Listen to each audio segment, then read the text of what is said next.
श्रीराम समर्थ। ब्रह्मानंदं परमसुखदं केवलं ज्ञानमूर्तिं द्वन्द्वातीतं गगनसदृशं तत्त्वमस्यादिलक्ष्यम् एकं नित्यं विमलमचलं सर्वधी साक्षिभूतं भावातीतं त्रिगुणरहितं सद्गुरुं नमामि। भगवान गुरुदेव, आपल्या चरणकमली आमचे शतशः प्रणाम असोत। आम्हा संसारी लोकांच्या आत्मकल्याणासाठी अहोरात्र झटणे हेच आपले जीवनचरित्र होय। आम्ही आपले खरे मानसपुत्र आहोत। आपण भगवंताचे नामधन आमच्यासाठी ठेवले आहे। त्या नामात गोडी उत्पन्न व्हावी आणि आमचे मन नामात रंगून जावे, हीच आमची आपल्या चरणी एकमेव प्रार्थना आहे।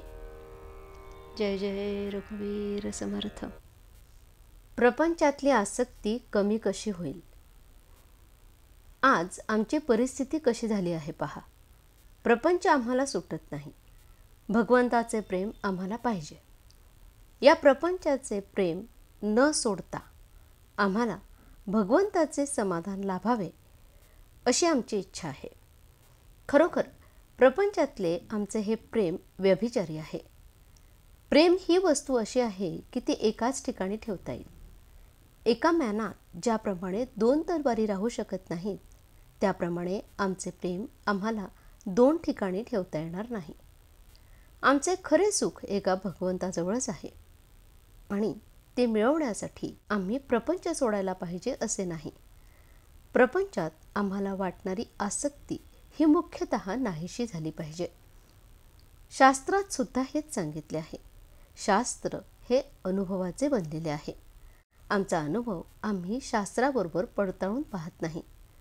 प्रपंचाची खरी किंमत आम्हाला कळल्याशिवाय त्याच्याबद्दल वाटणारी आमची आसक्ती कमी होणार नाही। आज प्रपंचात सुख नाही हे अनुभवाला येऊनही त्याची आसक्ती आम्हाला सुटत नाही। ती आसक्ती सुटायला काय मार्ग आहे तो आम्ही पाहणे जरूर आहे। प्रपंचाची आम्हाला किती गरज आहे? एखादा मनुष्य फिरायला जाताना हातात काठी घेतो। त्याला हातात काठी घेणे हे भूषण आहे असे कोणी म्हणत नाही।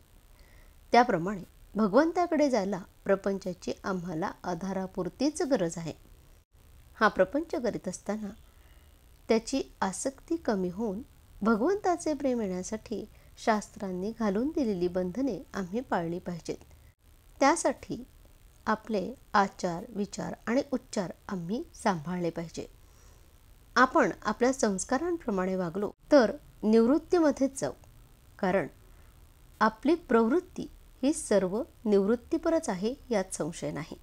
आता यापुढे आपण रामाच्या नावाने प्रपंचाचा धंदा करूया, म्हणजे नफा तोटा त्याचाच होईल।